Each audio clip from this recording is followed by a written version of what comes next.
Hello everyone, आज हम class 6 का हिंदी का चैप्टर नंबर 10 झांसी की रानी इस पार्ट को पढ़ेंगे और जानेंगे कि इस पार्ट में क्या है। सबसे पहले इसकी जो कवयित्री हैं सुभद्रा कुमारी चौहान जी, उन्होंने इस कविता को लिखा है और उसमें झांसी की रानी की वीरता और बहादुरी को दर्शाया है। तो चलिए इसमें सबसे पहले देख लेते हैं कि इस कविता में उन्होंने ऐसे कौन कौन से काम किए हैं। तो चलिए स्टार्ट करते हैं। सिंहासन हिल उठे, राजवंशों ने भ्रकुटी तानी थी, बूढ़े भारत में भी आई फिर से नई जवानी थी। गुमी हुई आज़ादी की कीमत सबने पहचानी थी, दूर फिरंगी को करने की सबने मन में ठानी थी। चमक उठी सन 57 में, वह तलवार पुरानी थी, बुंदेलो हर बोलो के मुंह हमने सुनी कहानी थी, खूब लड़ी मर्दानी वह तो झांसी वाली रानी थी। तो देखिए सबसे पहले इसमें बताया गया है सिंहासन हिल उठे। इसमें कवित्री कहती है कि हमने जो है बुंदेलो हर बोलो के मुंह से, जो वहाँ के रहने वाले थे उनके मुंह से ये कहानी सुन रखी है कि मर्दों के वेश में अंग्रेजों से भयंकर युद्ध करने वाली वह स्त्री झांसी की रानी लक्ष्मीबाई थी। सिंहासन हिल उठे, किसके सिंहासन हिल उठे? अंग्रेजों के। राजवंशों ने भ्रकुटी तानी थी, जो राजवंशी लोग थे, जो रजवाड़े लोग थे, उन्होंने भी अपनी भ्रुकुटी तान ली थी।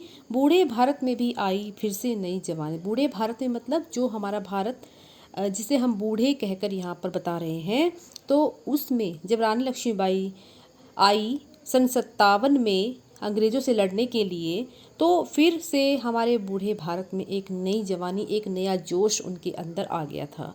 गुमी हुई आज़ादी की कीमत सबने पहचानी थी। जो आज़ादी हमने खो दी थी उसकी कीमत अब सब लोग पहचान गए थे।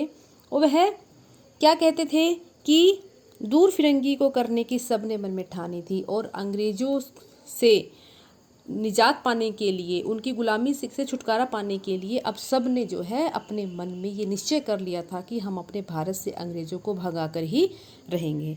चमक उठी सन 57 में, वह तलवार पुरानी। सन 1857 में जब विद्रोह की आग जल उठी थी, तो तलवार बुंदेलो हर बोलो के मुंह हमने, यानी कि जो बुंदेलो हर बोलो के जो लोग थे बुंदेलखंड के, तो उनके मुंह से हमने ये कहानी सुन रखी थी, खूब लड़ी मर्दानी वह तो झांसी की, मर्दों की तरह लड़ने वाली वो औरत कोई और नहीं, झांसी की रानी लक्ष्मीबाई थी। तो इसमें आगे क्या बताते हैं कि कानपुर के नाना की मुँह बोली बहन छबीली थी, लक्ष्मीबाई नाम पिता की वह असंतान अकेली थी। नाना के संग पढ़ती थी वह, नाना के संग खेली थी, बर्छी ढाल कृपाण कटारी उसकी यही सहेली थी।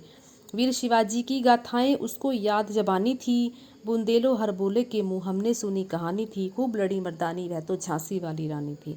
अब इसमें यहाँ पर क्या बताया गया है कि वह कानपुर के नाना की मुँह बोली बहन थी, जिसे वह छबीली कहकर बुलाते थे, मतलब बचपन में उनका नाम छबीली रखा गया था। वह अपने पिता की एकमात्र संतान थी और उसे बर्छी ढाल कृपाण कटारी चलाना बचपन से ही अच्छा लगता था। जैसे कहते हैं कि बचपन में कुछ बच्चों को जिन चीज़ों का शौक़ होता है, ठीक ऐसे ही रानी लक्ष्मीबाई जब बचपन में उनको तलवार चलाना, कटारी चलाना, बर्छी ढाल चलाना, तो ये सारी चीज़ें उनको अच्छी लगती थी। उसे शिवाजी के जीवन की अनेक कहानियाँ जुबानी याद थी।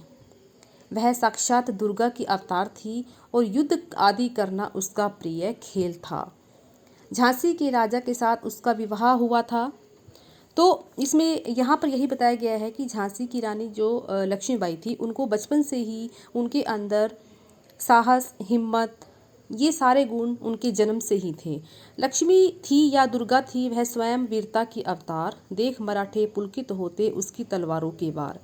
नकली युद्ध, व्यूह की रचना और खेलना, खूब शिकार, सैन्य घेरना, दुर्ग तोड़ना, ये थे उसके प्रिय खिलवाड़। महाराष्ट्र कुल देवी उसकी थी, आराध्य भवानी थी, बुंदेलो हर बोलो के मुँह हमने सुनी कहानी थी, खूब लड़ी मर्दानी वह तो झांसी वाली रानी थी।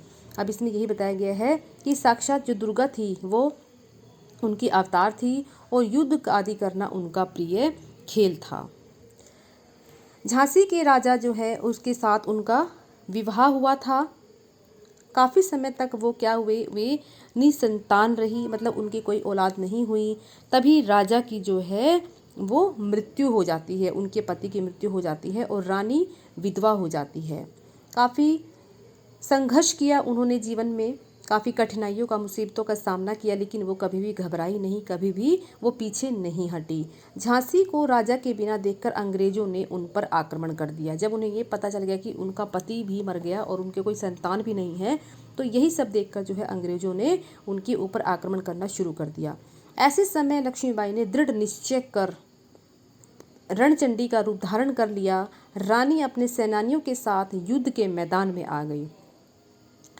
उसने साहस के साथ लेफ्टिनेंट वॉकर को घायल किया। रानी ने ग्वालियर पर फिर से अधिकार कर लिया। अंग्रेजों ने दोबारा आक्रमण किया। सामने से जनरल स्मिथ और पीछे से ह्यू रोज की सेना ने रानी को घेर लिया।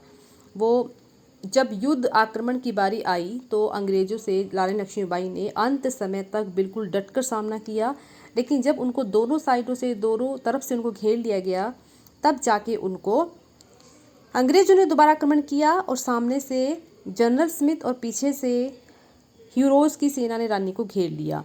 रानी कठिन संघर्ष कर घेरे से बाहर निकल गई।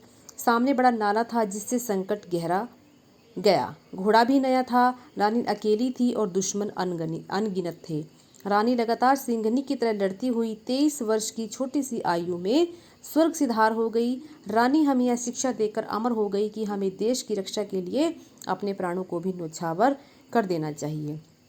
इस पार्ट में यही बताया गया है कि जो रानी लक्ष्मीबाई है वो अंत समय तक अपनी देश की रक्षा के लिए लड़ती रही और उन्होंने कभी भी जीवन में हार नहीं मानी। कठिन से कठिन परिस्थितियों में भी उन्होंने उसका डटकर सामना किया और अंत समय में भी वो दुश्मनों के सामने उन्होंने आत्मसमर्पण नहीं किया।